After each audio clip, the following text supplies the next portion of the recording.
in the present moment. Thank you so much, whoever did that. Thank you, Carrie. On purpose, with, now some new language we're adding. We used to say non-judgmentally or non-preferentially or non-reactively. One of the common elements of the Buddhist teachings is it doesn't tell you what it is. It tells you what it isn't. Like real definition for emptiness. It doesn't say it's like this, this, this, and this, because that's a setup, isn't it? Like you have to be still. You have to be silent. You have to blank the mind. You have to recite the mantra. You have really is ultimately a failed effort, right? Because what do we know about this mind? On, gone, the here, not reactive, right? That's just its nature. And really what I love most about mindfulness meditation practice is exactly what Mike said, which is that it is the practice for me that I can take off the cushion into my relationships. I can see the grip. I can feel it. I can feel the quirk in my face. I can feel the eyes rolling in the back of my head, right? Oh, here we go. He's going to say it again. And that's not enough, right? Recognition is valuable. It counts, but it is insufficient without what? Compassion. Without compassion, there is no practice. I'll say it again. Without compassion for the truth of this human life, and in the here and the gone, and I got it and I don't, and then I was on the sky or the breath or the right, it doesn't matter what your objects are. Without compassion, there is no practice. You've heard me say this around a couple things. One is, without you and your commitment, there is no practice. That's the way it works. Without this Sangha, there is no practice. You're practicing concentration in your own closet. I did it for 10 years. It will get you something and not enough. And it will get you something. It's not enough. Because recognition gets pretty good. I see things moving all the time in my concentration practice.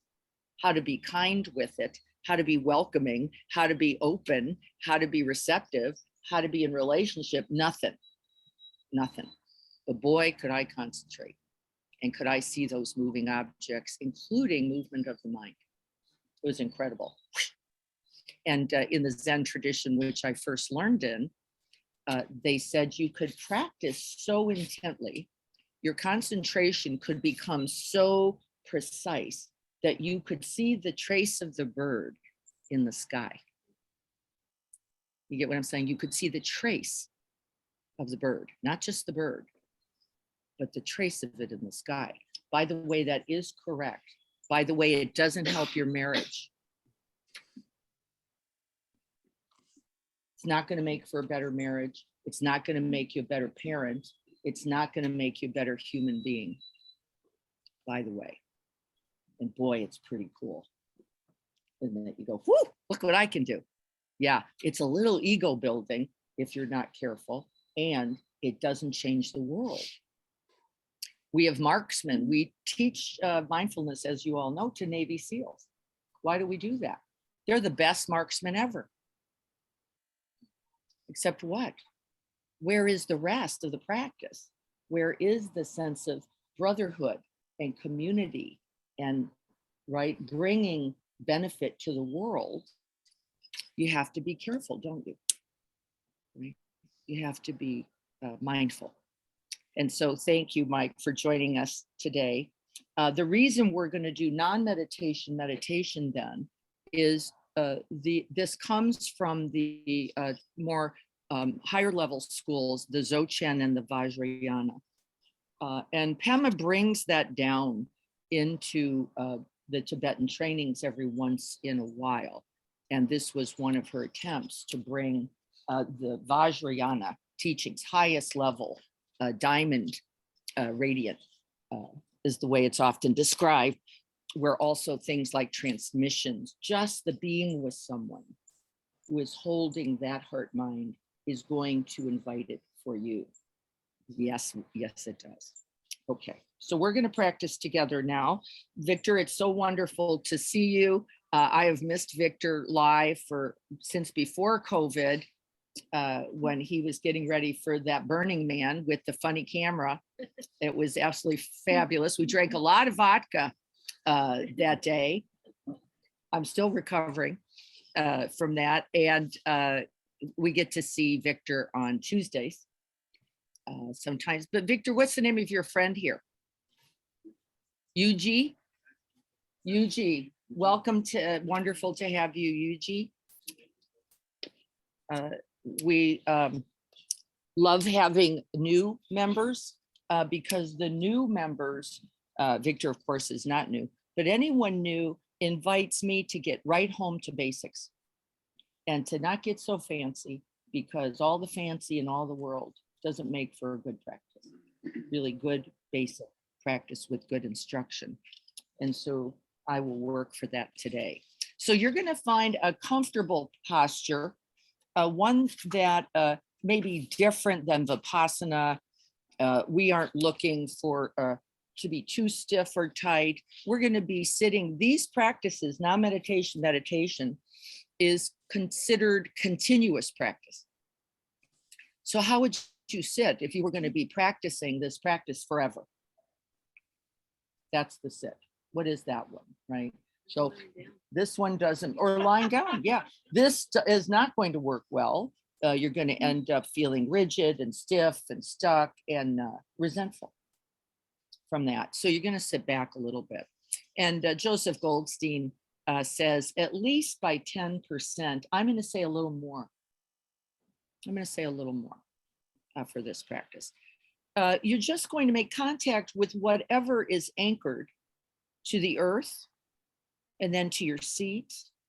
And you're just dropping attention towards you without closing your eyes now. Now see how you can keep the eye door open and still move that attention towards the feet, the legs, and the seat.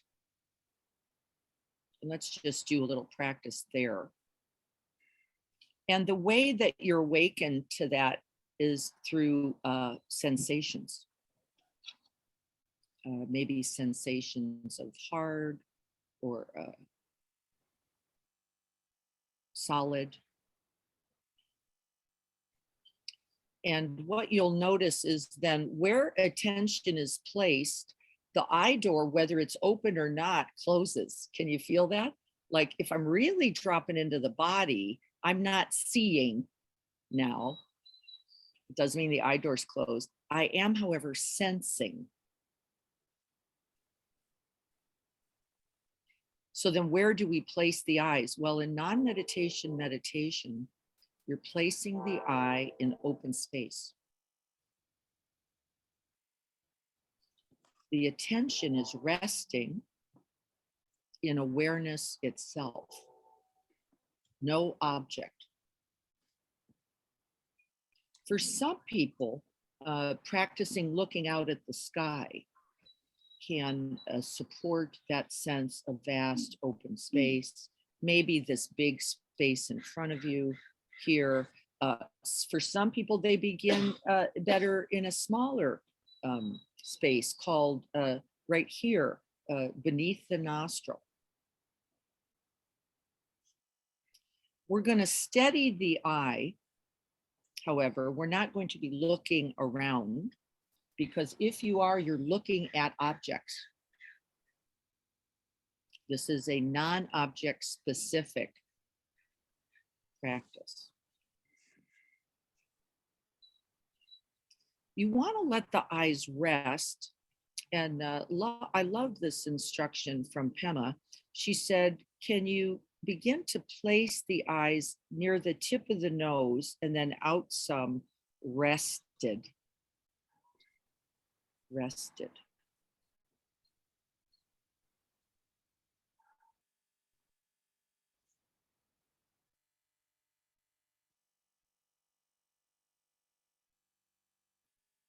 We drop the chin slightly just so we can relax the neck.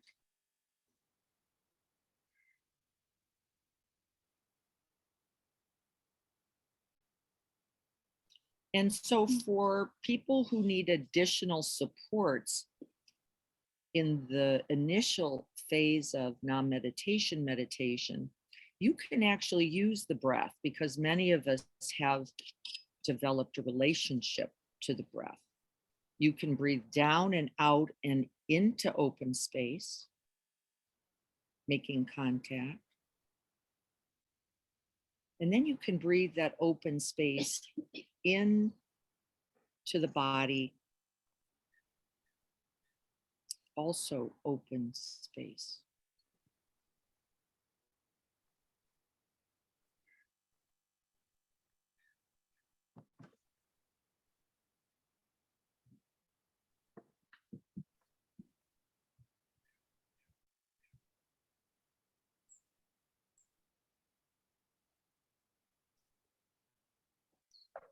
You're seeing if with each out breath, just like in other traditions, we're going to let the body relax.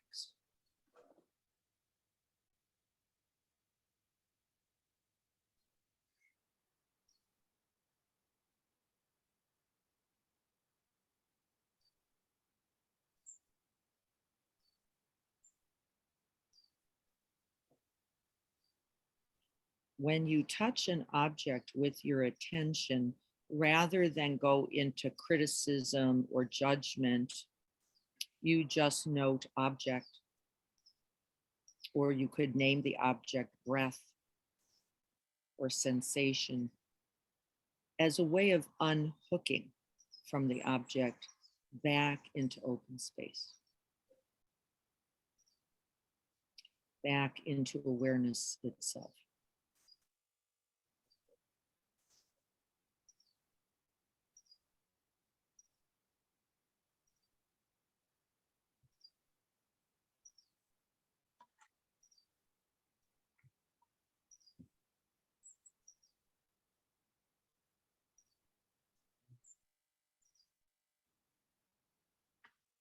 My eye just happened to have caught uh, Mike's cat walking across the screen. And one of the things I noted was, oh, cat in open space.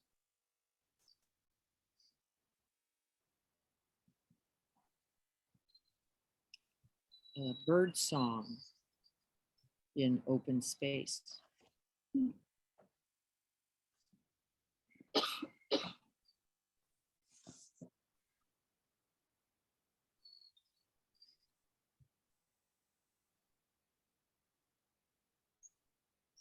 Remembering in non-meditation meditation, there is no object problem.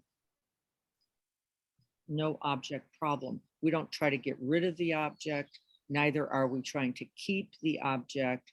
We're noticing object in open space and we rest back.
You're blinking naturally, breathing effortlessly.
If the eye tires or becomes a bit weary, feel free to close the eye for a moment just to relax the eye door.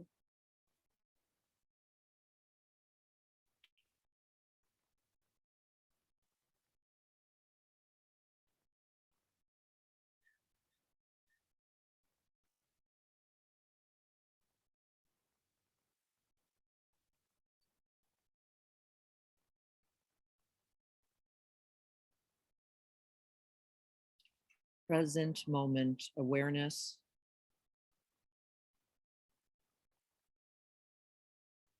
objects arising and passing.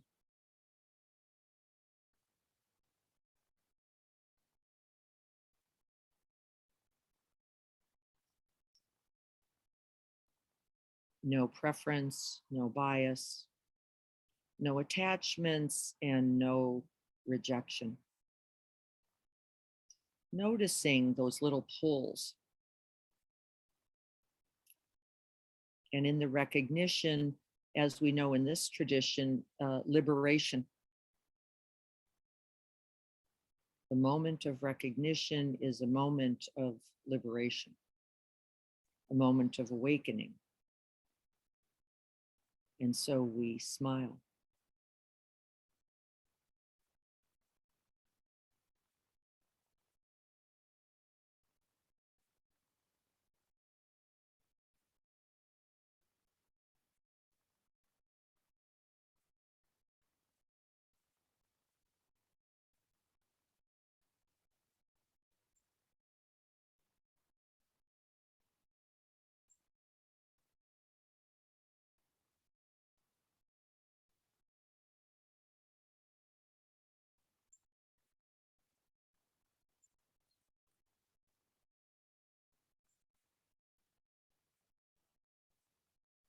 Steadying the mind in vast open space,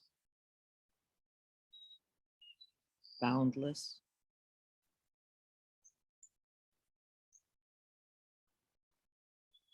limitless, takes in everything.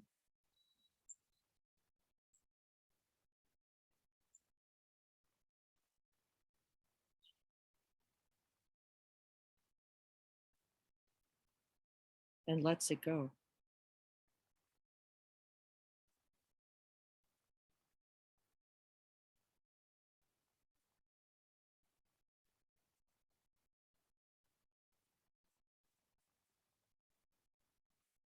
Thoughts about the self, we recognize and release.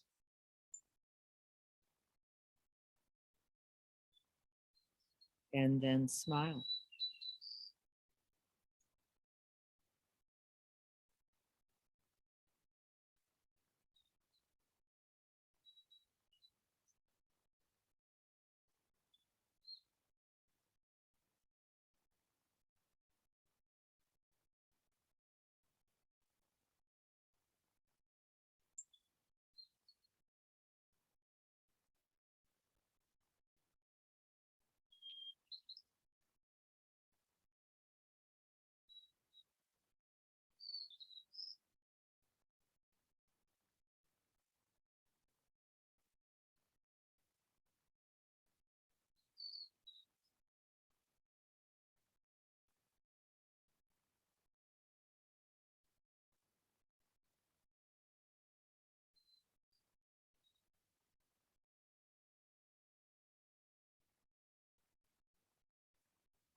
This is not the complete instruction.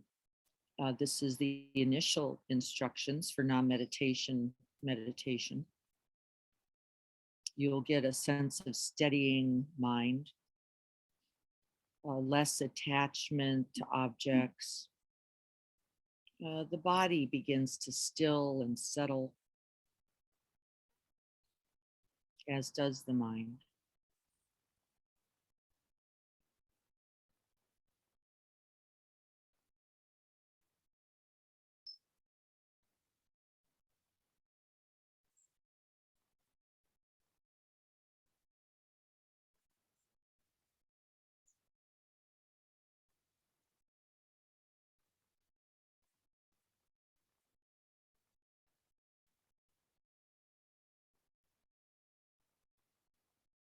And so then what's left once we establish this stability of mind? This is a very important function of our meditation and mindfulness practice, but it is not sufficient, we said earlier.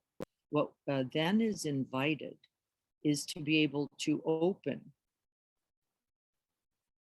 to embrace, to welcome, to receive whatever is arising, a sound, a sensation, or a thought, with non-attachment, non-reactivity, non-judgment, and compassion. Can I feel for the truth of this arising and passing? And the truth is, birthing and deathing in anything in any moment is challenging. It's challenging for this human mind.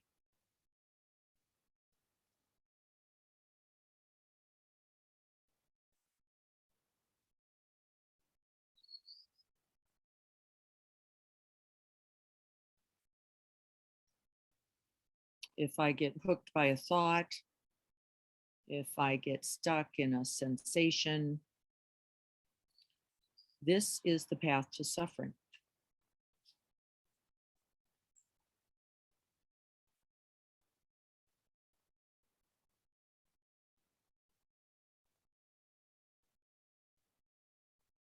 Can I recognize that? And then rather than judge, condemn, criticize, we open, and then open the heart. Feel for oneself as we begin.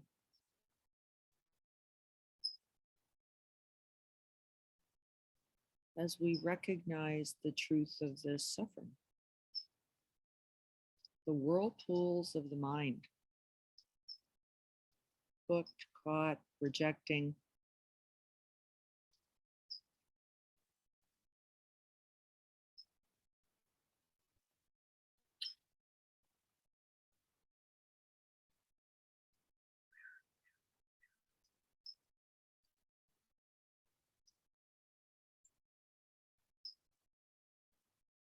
And invite yourself back into that open space with friendliness.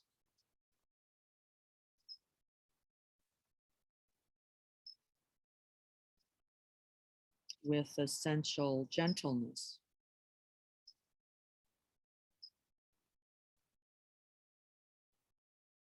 With kindness.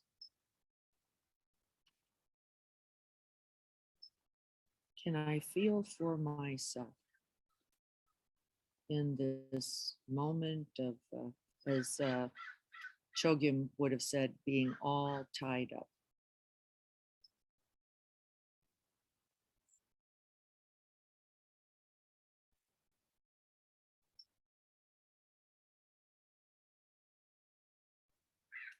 And the very second you notice that you're tied up, that you're caught, that you're moving down the stream of thoughts, remember, no object is the problem. This is the moment of liberation. We smile and open back into open space with that friendliness.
We are continually dissolving any sense of a separate, permanent,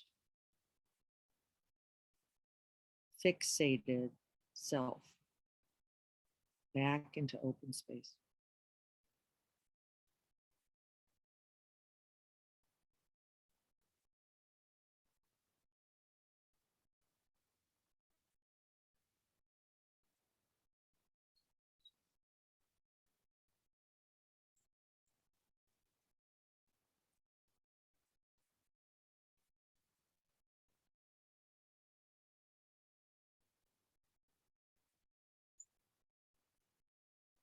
As we rest back in open space, you're dissolving that solid sense of self that you just constructed as you went, oh, there I was thinking about that. There is no self thinking about that. That self is gone. Back into open space.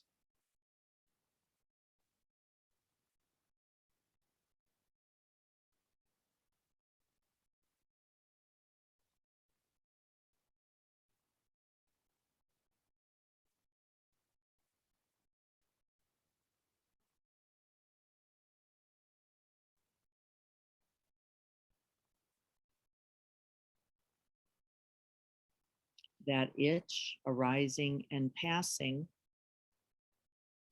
there is no itch. If it continues to itch, that's a new itch in a new moment, arising, appearing, and passing. Can we see the ever present change, impermanence?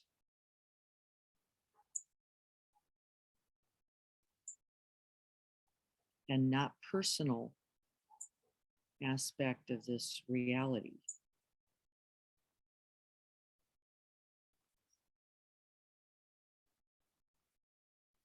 And the answer is yes. In our moment to moment mindfulness, there is only this.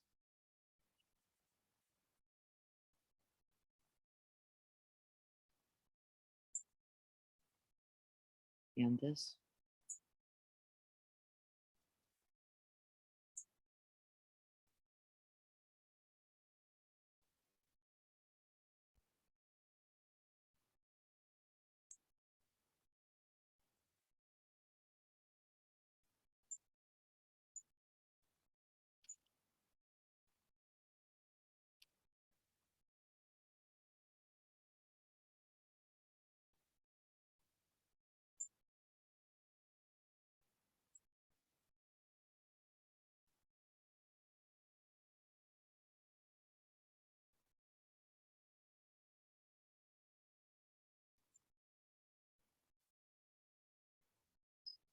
Open, spacious awareness, filled,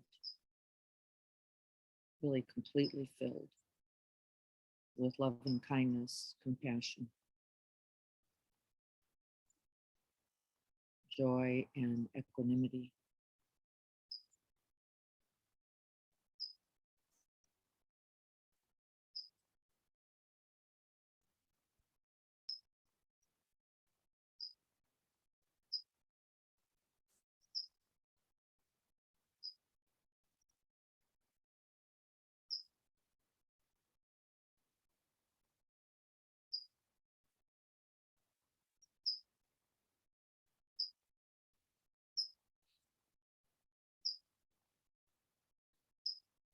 Without that essential space, the grip is too tight. The self is too big and not big enough.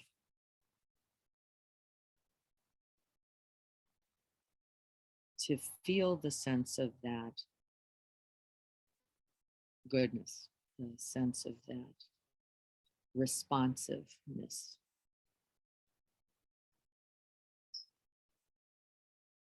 And that liberation.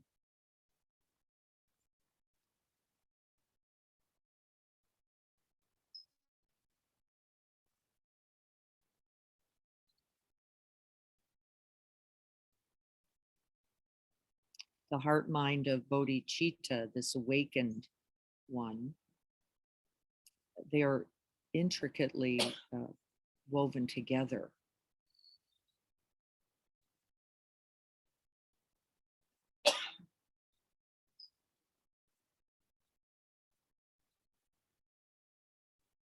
Without compassion, without the realities of our interconnectedness, our interdependence, there can be no clear seeing, and vice versa.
Stable mind, open heart.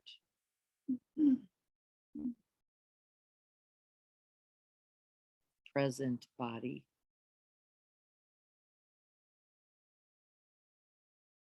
Nirvana, the heart of bodhicitta.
O bodhicitta, O good heart,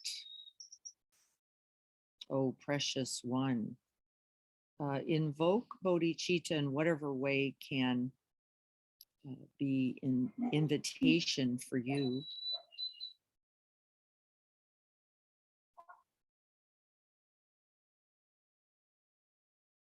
O bodhicitta, precious and sublime. May you arise where you have not yet come to be. Where is that? Right now.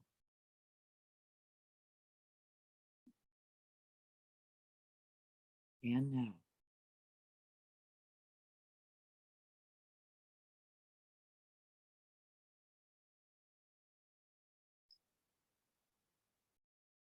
And where you have arisen, may you never diminish, but grow and flourish evermore and more.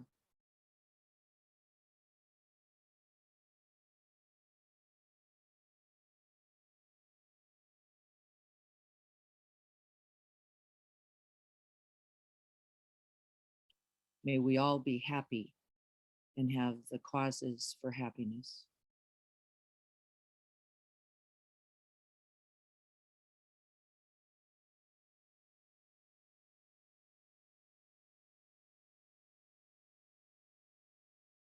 May we all be free from suffering and the causes for suffering.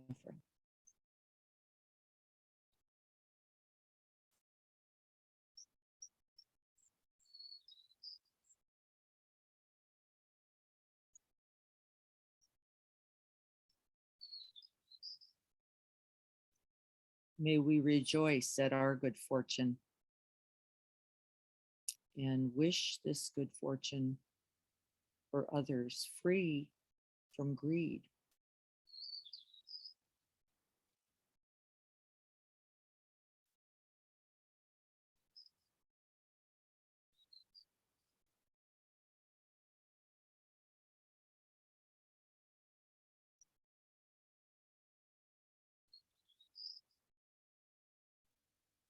And may we rest and dwell in the wide open arms, that vast, open, empty space of equanimity, free and protected from all affliction.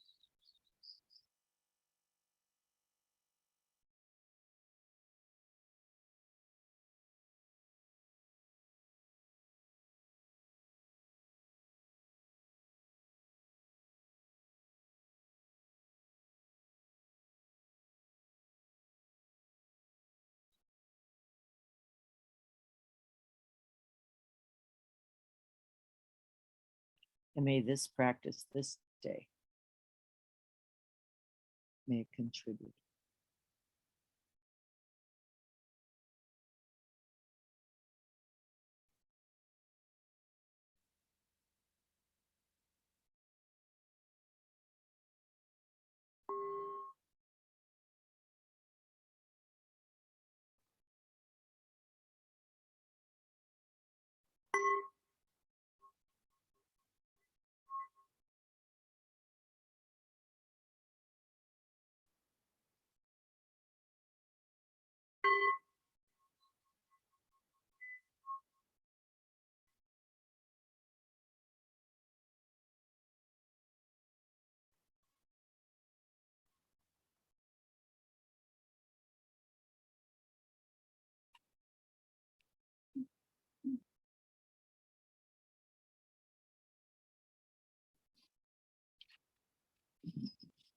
I just clicked on gallery here and saw that Allie, uh, very important Sangha member, Allie is also on this morning. Wonderful to see your name there, Allie. Wonderful. Always good to see you.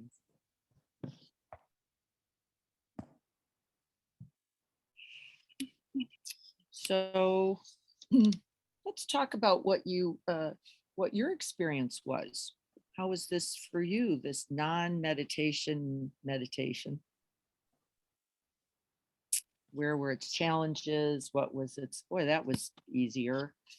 Now, that was trying to keep the eyes open. Yes. Yeah. Sometimes lowering the gaze will help that eye where sometimes you just have to close the eye for a time. Right? It's okay. This is a part of what's compassionate. Right? I don't have to do this in a certain way. It is that we don't block out, that we don't close out life. That we don't think the practice is over here, but it's not right there because it is too. Mike was eating a banana and having a little coffee and doing all that during the meditation. I was like, oh my God, he's going to be like my total practice for this. Because how to see it and not get caught, right? How to just allow seeing. Seeing's just seeing. It's no problem, right? There's no problem in seeing. How to not get caught, which it should be different, or this is going to be a distraction, or what am I going to do now? Or now I can't have my blissful or quiet or whatever it is we're imagining meditation. How do we let in the whole of life? as the path. Yeah, we all went, the whole of life as the path. Perfect, says the Dzogchen. Perfect, exactly where you needed to be.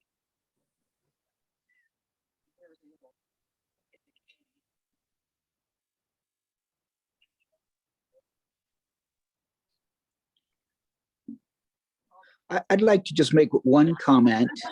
Hang on, Mike. I thought it was all you. I'll tell you what was said, because those poor people on Zoom. I watched it and it came up here and then it watched me when I could shoot and I could try to get back. This is about a cricket I'm seeing kind of in- group, but I'm feeling like impending explosion, doom, crazy, what was gonna do, what was gonna happen, and then it went around your pant leg. And then I saw you start to react, but I couldn't see. But it was all the anticipation I had about what was going to happen when the cricket got to where it was going, what it was doing. yes. So Leanne's saying that there was an experience with a cricket and a lot of recognizing being caught, and not only being caught in what was going on with the cricket and where was it going to go and how was it going to get there and what's it going to do, but it landed on Anthony's shoe evidently, and lots of storylines about how's that going to go. And now let's keep in mind, first of all, the object. The object is just a cricket, right? Look at what this mind is capable of, right? Look at the story about, how do I protect the cricket and Anthony and myself? And it was like a whole, like, I know I can handle that cricket.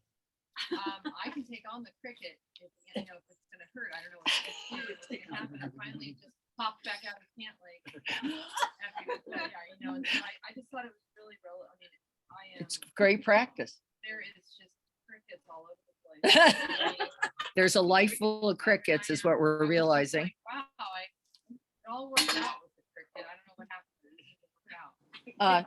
And Leanne's final statement might be an essential truth, which is, I don't know what happened with the cricket, but it all worked out. And that's pretty important. Yeah. Like I didn't have to fix save. I didn't have to jump in. It doesn't mean that we wouldn't choose that should somebody's hair be on fire, as we've said before, right? But what's the first work? What's the first part of the practice? Seeing clearly. And then Leanne did a perfect second thing. She stayed. She stayed. She didn't go on the cricket, which would be very easy to do, given a storyline, wouldn't it? Crickets are bad. They climb up people. They do bad things. They carry disease. They, whatever. Look at what Leanne did. She just stayed. And this is the second essential instruction, because if you stay, then you can see clearly, and then you can respond. How? Compassionately.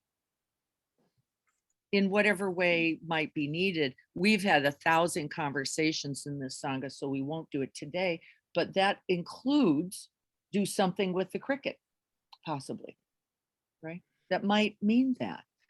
But you can't know that, and I can't know that, and Leanne can't know that if we can't sustain attention and then also bring open-heartedness to it, right? Not danger yet, though it making me a little, not danger, but wondering about his leg, not, right? Can I stay?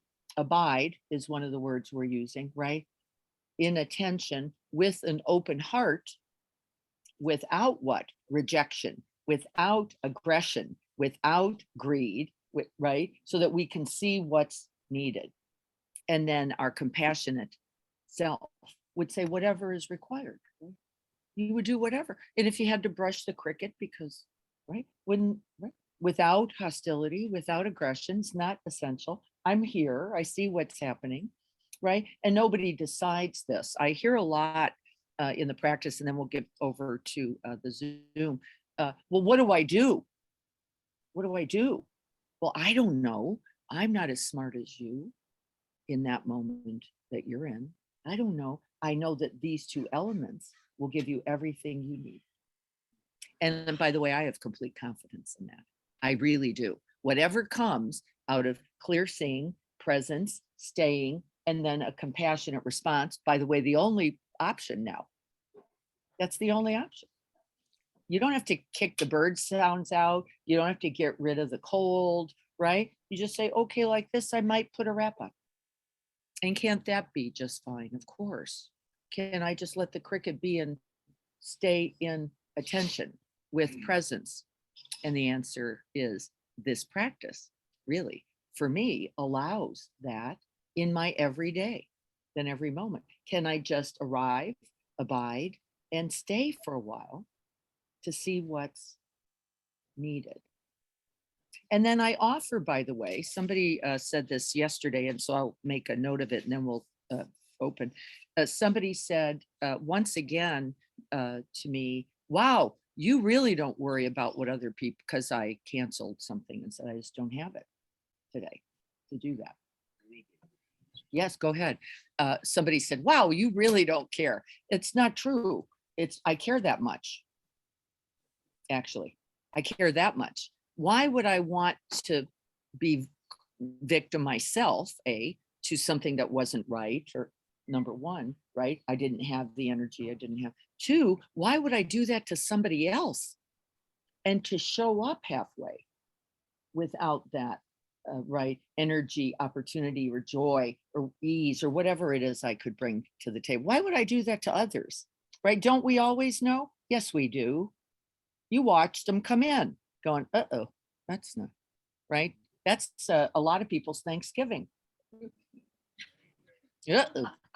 There they are. Here we go. And right. But we begin where? Can I be compassionate, present, available, and stay what? With my own experience, so that then I know how. What do I have to offer, respond? Sometimes, what did I say during this week? I said, maybe it's simply the wish that we all be well. Like maybe I've got that at 8:30 when I don't have, not getting in the car and I'm not making the lasagna. But maybe that, and really the vibration of that heart mind. And I want you to know something about it. I can feel it. And I know you can too. Can't you? Yes, you can. You know it. And then we're not alone, and we're not separate, and we're not disconnected. And I wasn't at the show either. Okay. Right? Yeah, this is it. I want to turn to Zoom because, and I'll see if I can't turn this around a little bit so that others can. I don't know what's in chat. Nothing essential there. Can I turn? I'll just focus. Mike, was it you who wanted to say something about this practice? Well, like all labels, the idea of non-meditation, meditation, the practice that we were doing today is as valid and perhaps even more helpful in being in the present moment when you're just out in everything. And so number one, you're subject to it all. And like Yogi Mingyur said, where to place the attention, and it's whatever is arising in the present moment. And so it's not like you have to point yourself in a particular direction. You just have to be open, and whatever arises is where you're at, and obviously without the attachment and judgment and all the other little challenges.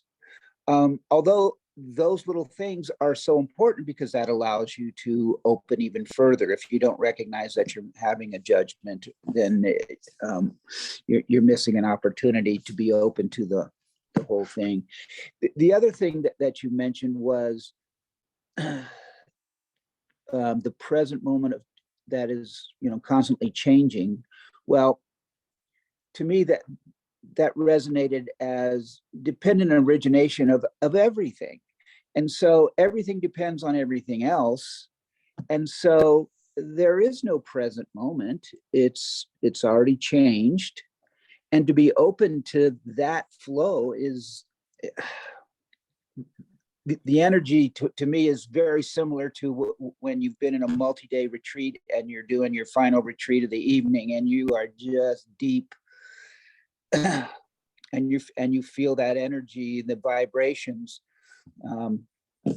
just being open as you wander through your day is as exhilarating if you're paying attention.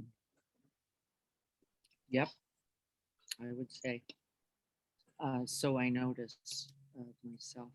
And this non-preferential, non-biased practice of opening, that's the opening, right? Instruction, open. Until we fully arrive there, what I know is that I'm likely to cause some, mostly unintentioned, but sometimes intentioned harm. Until I allow that in myself, number one. And I'll just use my own example of my mother right now, who's quite fearful with an ill partner who's struggling at 90 in his health. And I see that mind, that isn't it, the mind of us all that goes, what about this? What if this happens? What if that happens? What if this doesn't happen? What if that doesn't happen, right? And I see her spin, so that the thing I was so clear for me was my son Tanner came for lunch on Sunday, and I realized she missed the entire lunch. Don't we? She missed the entire lunch. She ate and didn't taste it. Tanner was there talking. She has missed that completely. And by the way, could I feel for her and us all when we all get caught like that, right? In the storyline that has so much potency and so much weight. And what did Mike say? In the recognition itself, we are no longer caught. We can go, wow, there I was, caught like this. And my job, by the way, in that practice, at that lunch, being with my mother, was what? Not to change that for my mother, not to go get it together. You might want to get here so you don't miss this opportunity, but what to feel for her as I do for myself, right? When we get caught up, this is the cause of suffering. We miss whatever the beauty, the joy, the connection, the belonging, the possibility there. Don't we all? Don't we all? Right? And so could I feel for her in that suffering, in that stuckness? And then potentially what? Act skillfully, act lovingly, act from a place of compassion, right? Could I then? Well, only then. Because I could have been in my own story about how she shouldn't have been in that story, missing the next moment for love, care, kindness, or compassion. Right? So as we got to the car, I'll tell you the end of that story. I just hugged her and she cried. Right? Yeah, we just broke that bubble for that one moment. I didn't say anything. Do we have to? No, presence. It's enough, isn't it? It's enough, because then I'm here with you and here with me enough to see clearly what we can offer. And Joko says, then you do exactly what you need to do, whatever that is, because that can only come from you, whatever that is, right? So did anybody else who was in that situation, to take this one step further, did they have to hug my mother? Well, of course not. They might have simply sent her the wish. May you be free from this distress. Right? Maybe the waitress, seeing that in her, she just put her hand on her shoulder and called her hun, like all really good waitresses do. Can I get you some extra lemon, hun? Right? knowing this too, showing up like enough to do that. And then we see the consequence. This is the part I want us to underline today. Don't we then see the consequence of every moment where we're so caught up, we're not here? Don't you? You see the consequence, which is there's no hun, there's no hand, there's no hug, there's just deadened. And who can afford that? Not me. I will tell you, not me. And not you. Can we? No. No. And all caught up means in my story, I didn't even see the truth of our, my, your humanness. Is that right? That's the point. Isn't it? That's the point of it. Otherwise, stop it. Stop meditation. Don't waste your time. If what you're thinking is, if I get concentrated enough, I'll be in less suffering. No, you won't. You'll be separated from the world. That's all. In a nice little wrap concentration bubble called not connected to anything. And it is not sufficient.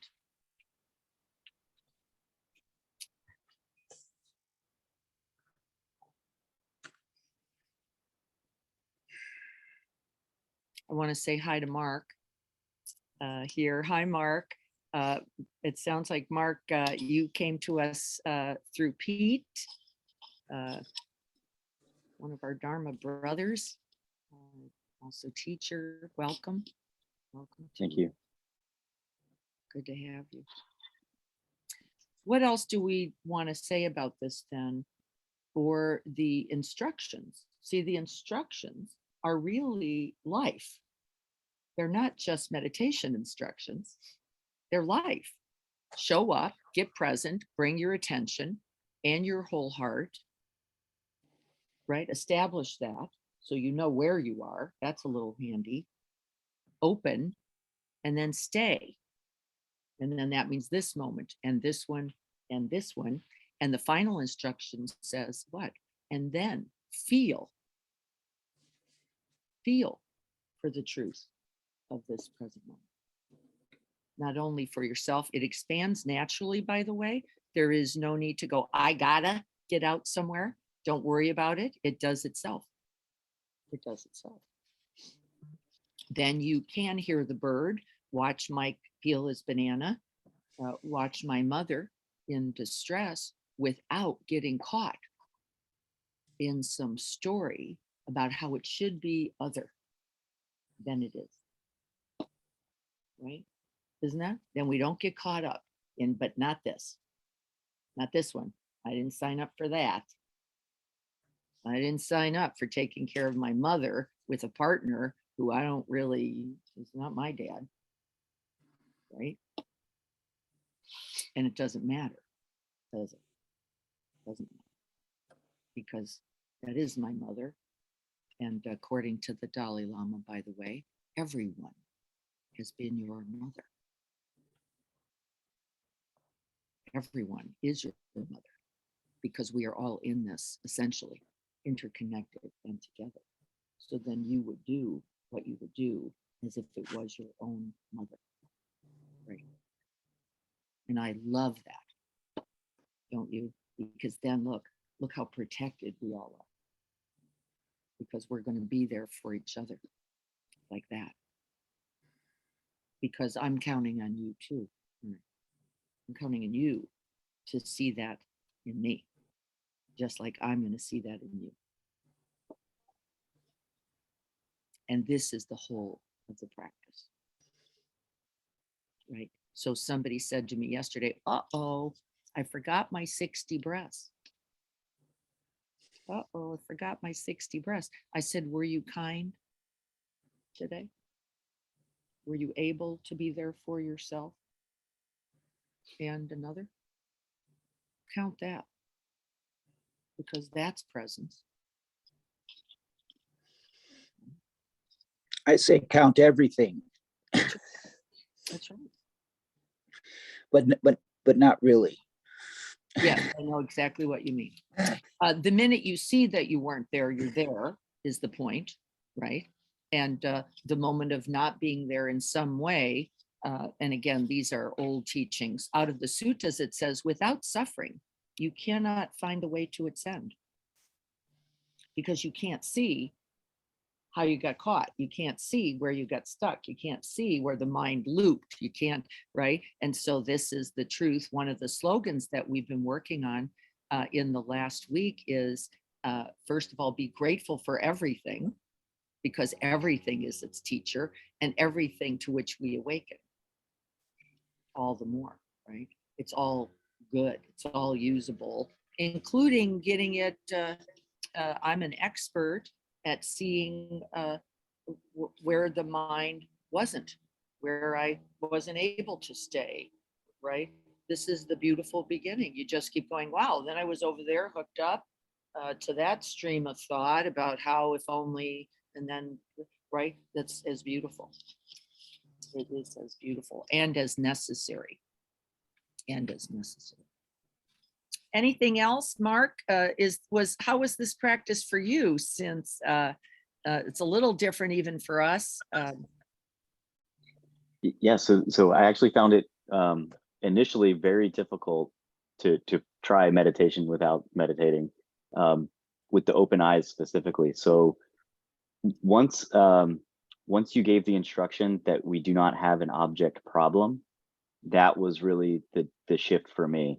It was initially it was all of the objects, and it was a bit overwhelming, right? So normally, I can find my center and I can, get into the stillness with my eyes closed. But the open awareness, trying to stay close, to my nose at first, I did find it difficult. But with the release, with the allowance of not being tied to an object problem, that's what allowed it to open up for me, and just being a sense of recognition and Yes. an allowance.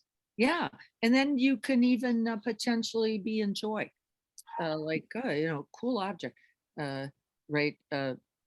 Not holding or gripping it, just experiencing all objects.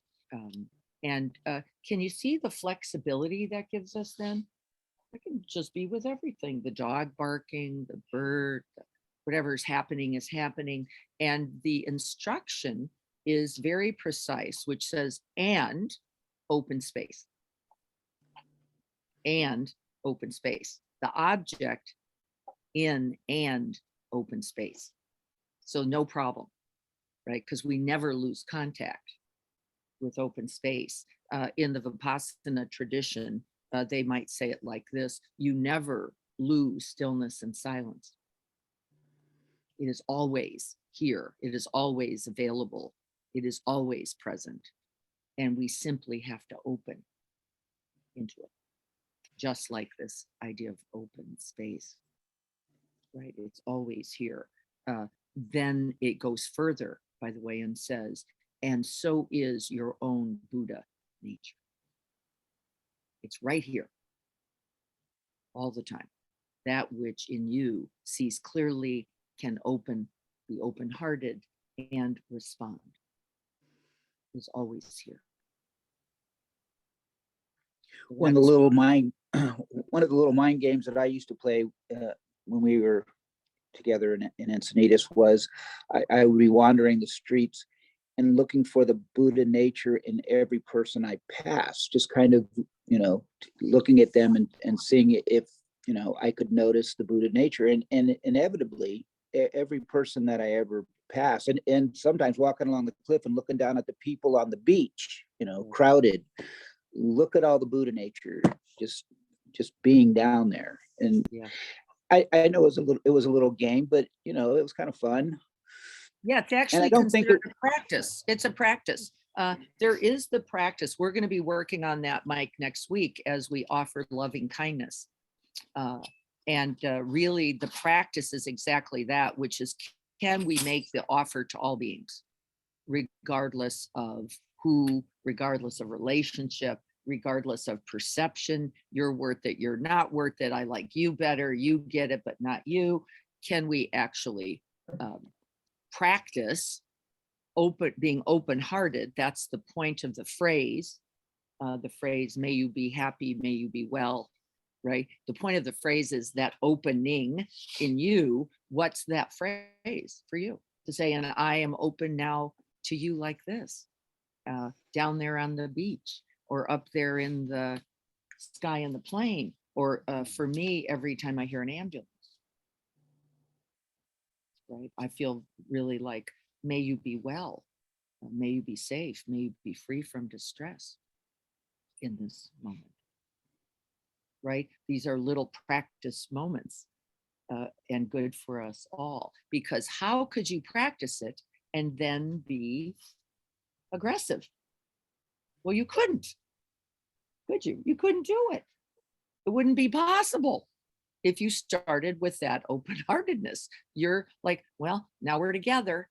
I don't know what we're going to do with this, but here we are, right? It requires, don't we, separation. It already requires a disconnect. It requires a judgment. It requires, once we dissolve that with open-heartedness, and then the repetition of phrases that we understand change the brain. The repetition of phrases changes the brain. Okay, ooh, this is cool, right? So that's every chant, every prayer, every vow, isn't it? Why are they there? For that exact reason. Your brain, your mind is taking the shape of that vow, prayer, blessing, offering. And so we're going to be reciting those. I asked everyone to put on a little card just as a reminder, the 4 phrases that we just offered. May you be happy, may you be free from suffering, right? Just as that invoking, inviting that opening. And that's our job this week. Can we keep doing that? Do you need the card? No. Could you just keep reciting them? Yeah. Could you recite them every time you see a new person? Well, that would be a cool way to do it. Every time you see a body, yeah, that would be really cool too, like Mike said. And so let's practice together. Let's actually practice the repetition of invoking, inviting the heart of bodhicitta. That's what we're actually inviting. By the repetition of that phrase, you find the one that works for you. Somebody who was from Midwestern state, and I was talking with about this recently, said, may you be well. Yeah, that sounds really formal, but I could say happy days. Yay. Is that great? I could say to that person silently, or happy days. Great. That's just perfect. And so that's our call. And those little moments of practice repeated often change the mind, which changes the world for the better, doesn't it? That's right. All right, I'm going to check in one more time before we do our final dedication. Is there anything anybody else in Zoom would like to say before we take our few minutes for the dedication of merits? I'm going to scoot up. I'm going to try not to drop my computer.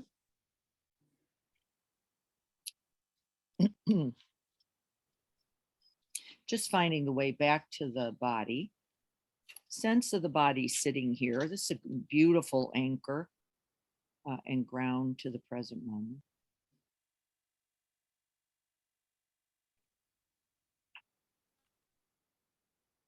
And we're going to practice eyes open or closed, whatever is comfortable for you. And as you're breathing in, see if you can breathe into the heart of bodhicitta, that awakened, open, vast, and boundless heart mind.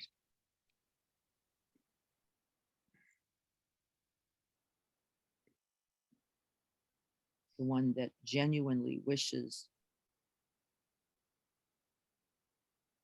that you, your loved ones, your friends, your neighbors, people you don't even know, people you know and don't even like. That you wish for all those beings. That we all might be happy, safe, healthy. May we all have ease and be well.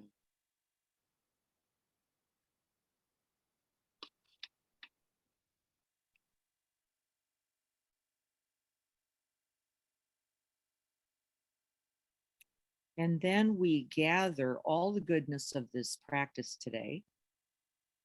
We gather it into our heart mind, the heart mind of bodhicitta. And as we breathe in, we breathe it into ourselves and we send it throughout our whole mind, body, being. Let it touch every cell, every pore, every hair, down to the marrow.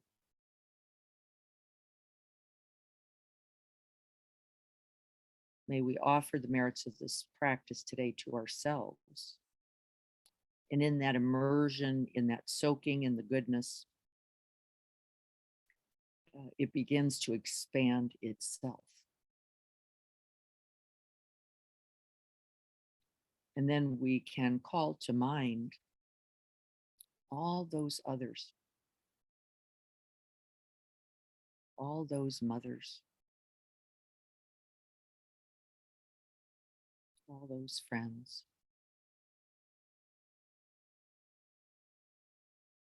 And we wish those very same blessings for them.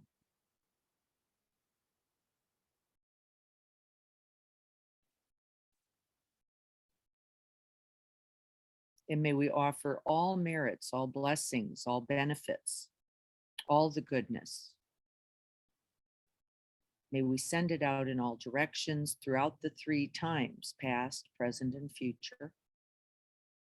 We're covering our territory. As you breathe out, send it out in all directions like that fine mist. And may it touch all beings, all things. This is a first act of generosity.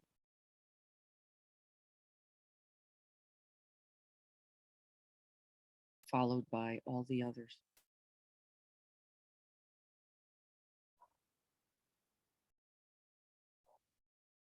And so long as time and space endures, and as long as there are beings who exist,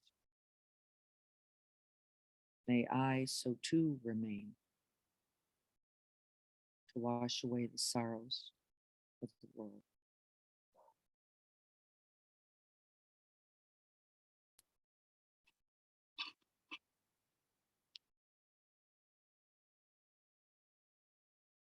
So be it.